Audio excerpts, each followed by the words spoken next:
Ready? Everybody in the back ready? Let me start by, we talked about the disaster of the mountains last week and all the thoughts and prayers. Tylee Kraft went in the hospital this morning and he's really struggling. So he needs a lot of thoughts and prayers. And then we'll get to the game. But just everybody's picked him up. He's had a tough couple of years. He was supposed to be at the game today, had to go to the hospital. So we need everybody's thoughts and prayers for him as he fights through some of this stuff and continues to fight, because he's had a 2-year fight. Game was good. Pitt's really a good team. We knew that. The difference in their team, I think they've always had good skill. They've played good defense. They're always aggressive. The quarterback's really good. He's a guy that came in, made all the difference in the world. He threw the ball well. He threw for 381 yards. We had a couple opportunities. If we intercept the one at the goal line right at the end, we still have a chance to win the game. So we had our opportunities to get done what we needed to get done. But they've got good skill. He dropped the ball off to the backs and did a good job. We gave up 4 or 5 explosive plays that we can't continue to give up. That was the difference in the game for us defensively. And we had the 1 turnover for a touchdown, but we still just get 1 turnover. So we've got to, we have got to limit the number of explosives they get each week. Georgia Tech will have a great quarterback and skill next week. And then we've got to still force more turnovers. I kept thinking we'd get a strip, we'd get a tip. And even like I said, the last one there that he threw up down at the goal line, that gave us a chance to still win the game. Offensively, we keep getting better. We're really not turning the ball over. We're running the ball pretty good, but we're missing plays. We've got to be more consistent. You go back and look at third downs. We were 5 of 15. They were 9 for 16. You can't do that. The other thing, we knew they were going to move the ball and score, so we wanted to be really aggressive on fourth downs. We were 2 of 6. You can't go for fourth downs and make 2 of 6. You got to make them. So if we'd done those things, we would have walked in here a lot happier and felt much better about the game. Kicking game was better. Field position was better the second half. Nate McCullum finally got some kickoff returns. It really helped us with field position, and we didn't have penalties on them, so that gave us a better chance. But if you look at it, you have to make a 4th and 1 at the end of the game to win. You have to. That's what it comes down to with football games. You and them right there, 4th and 1. To give you a chance to win the game, and we don't make it. And it had to be, it's so close. So that's what we've got to do. We're a better football team than we were when we started. Even offensively now, we're better than we were against Minnesota. Jacoby just continues to get better. Our protection was better today. We dropped a touchdown pass. We overthrow a couple. It's all there for us. We've just got to keep working. And somebody asked, I think Jones asked on the radio, how do you keep them working? You show them all the positive things they've got, and you show them how close they are to being good. And then you go back, and that's an undefeated team, and there's not that much difference in the 2 teams. So we had our chances. And we've got to continue to be positive, and we've got to do a better job coaching. It's about the kids. It's not about anything else. Questions?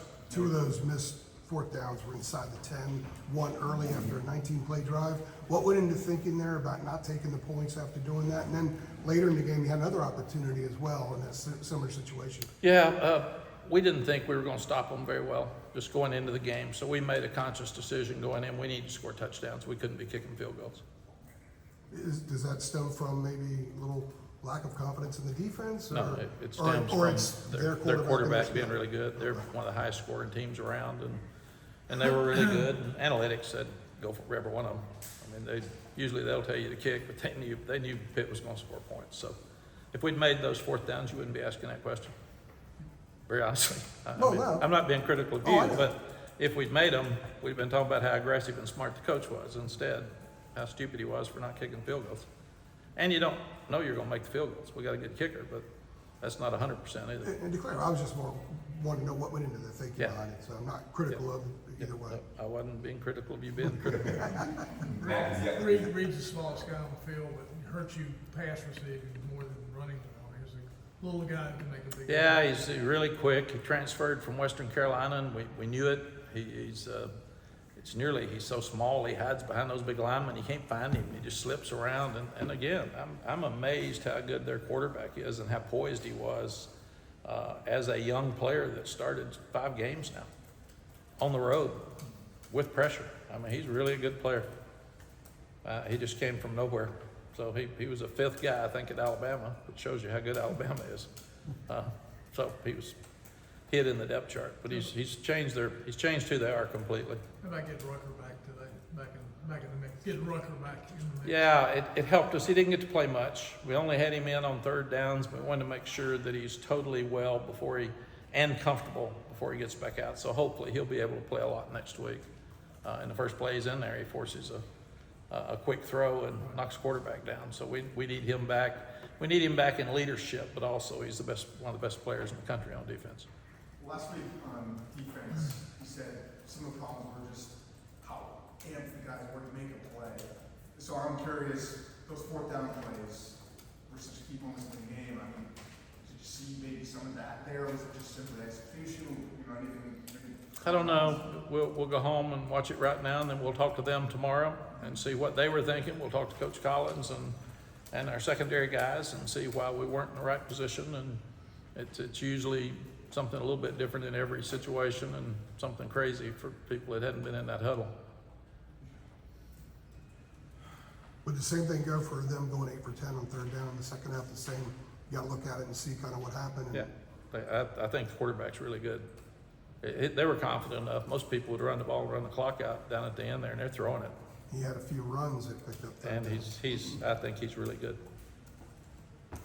He's as good as quarterbacks I've seen this year. And we thought that coming in. We were just hoping a young guy might throw us some balls. And he threw us a couple. One of them we caught for a touchdown, one of them we didn't. So he did a really good job. Yeah, you guys were able to get Nate a few more touches today. He ends up with the 10 catches. I guess his involvement early in the year, I guess compared to last year, was that more so just a result of, offense maybe figuring itself out? And I guess in getting him involved today, what kind of led him to, get in touch that he did? Yeah, he is healthy. We're figuring out who we are offensively. We're on our 3rd quarterback and one that didn't go through spring practice. And then you've got your guards and centers. You have tackles haven't played. Your guards and centers have all had high ankle sprains and flu and diabetes, and and your coach is down. So it's been an amazing year with the stuff that we've had to deal with to get things fixed. And that's why I think we'll get better on offense each week. There were signs today of looking like an offense that we had in the past against a really good defense that blitzes all the time. So a lot of the mistakes that we made against JMU and we made against Duke with protection, we fixed today.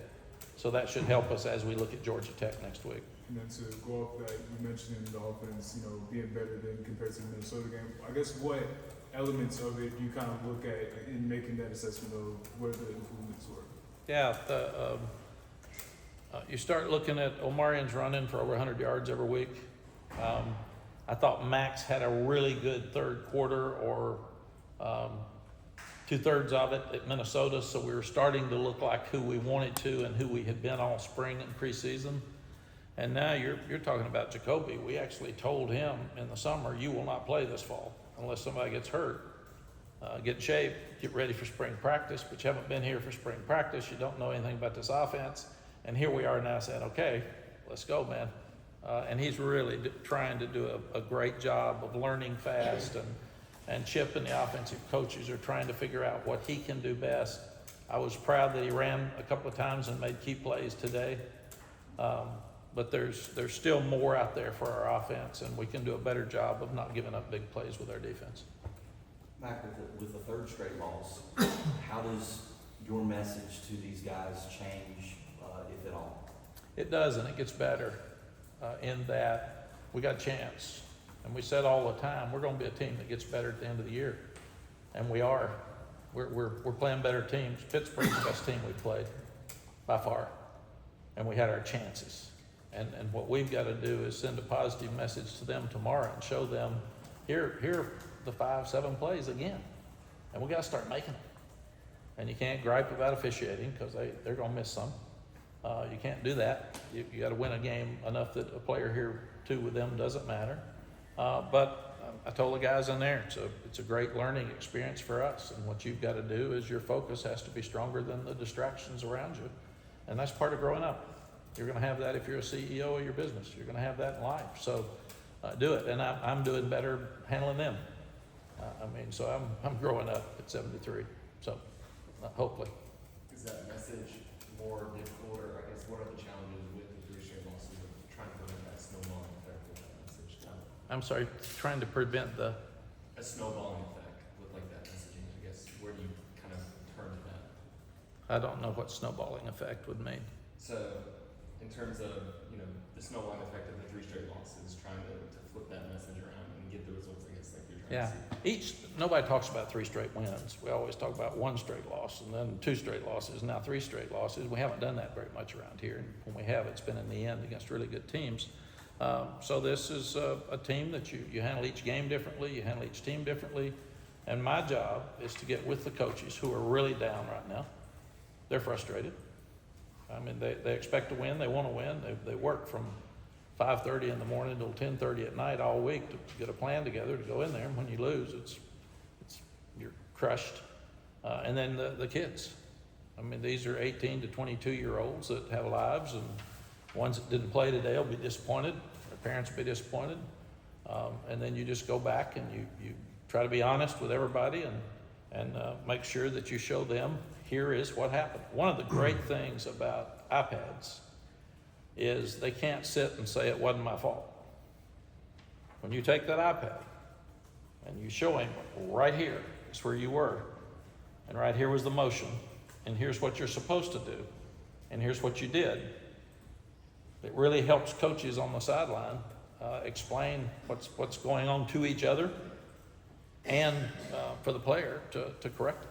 I told the official they missed a couple of things today that were key in the game, and he said something like, well, you all just gripe. And I said, man, we got iPads. We can see now that you missed it. It's different. You don't get to look at the iPad, I do. So if I come over here and complain about a call, it's because I can see that you missed it. And you changed the game, and that's your job. So, but to his credit, then he would go to the referee and say, we missed this one from what it sounds like, so let's be aware of this, and let's watch it very closely next time, make sure we do what's right. When we talked to you on Monday, you said that you hear the noise, you're okay with it, you understand people are upset and you want them to be upset. How hard is it to guard, or is it impossible to guard against the kids hearing the same noise at this point? I don't know that. There's 120 of them. And they're all smart. We've got the best academics in the ACC, third best in the country. They've all got iPhones. I see them on them all the time. If you're on an iPhone and you're losing football games, you're going to see something negative. But usually they're watching pro basketball, or I'll walk up sometimes at lunch and say, what are you watching? He'll say, I'm watching this Netflix from something. So I think there's going to be negatives in everybody's life, and learning how to handle those negatives and turn them into positives is one of the great teaching moments that you get with college football. And like I said, everybody that loses today is going to be answering the same questions. That's just the world we live in. Mack, you were mentioning the analytics earlier, and aside from that, did you feel like coming into today that this was the type of game, it was the type of opponent where you needed to go for the 4th downs? Yeah, we said that before you got here. What I was going to say, you converted a couple on the one long drive before you got stuff there in the first half. Yeah, we decided all that as a staff by Thursday, and we knew that we were going to have to go for it. Analytics actually said go for the 4th and 3 at the -30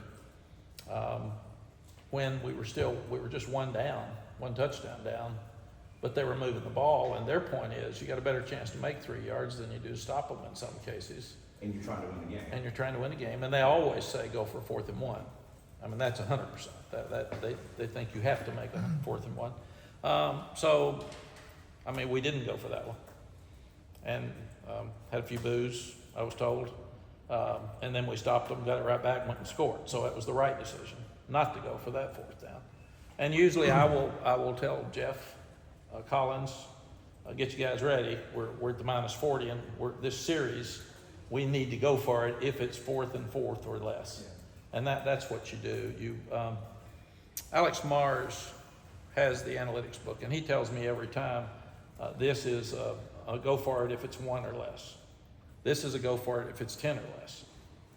This is a go for it if it's 3 or less. If it's 4 or 5, then it's your call.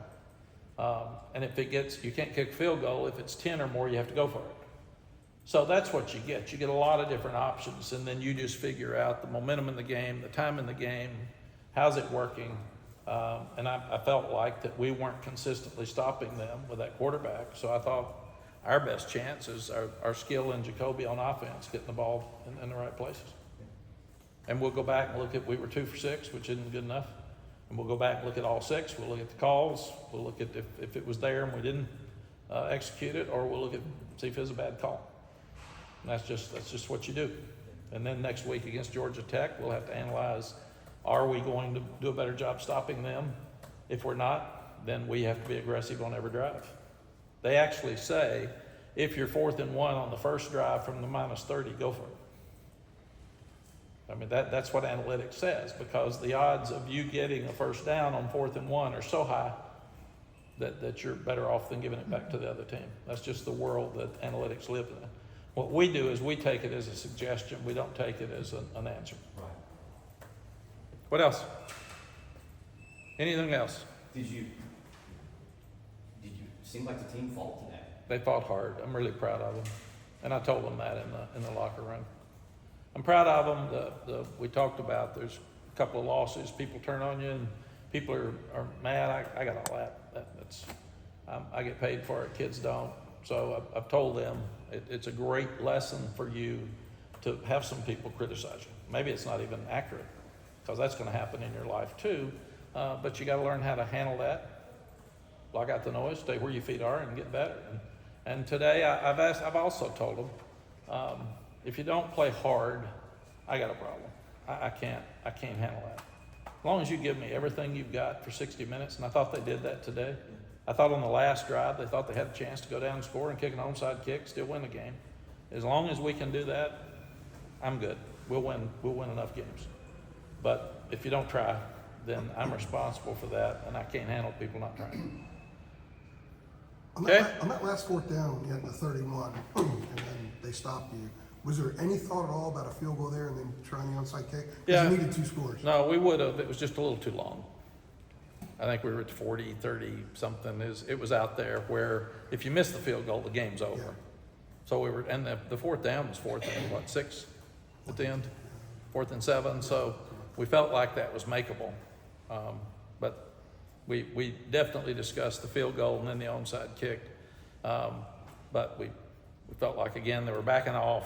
There were holes. We'd move the ball right down. We felt like we had a chance to make it. All righty. Thanks, Coach. Coach.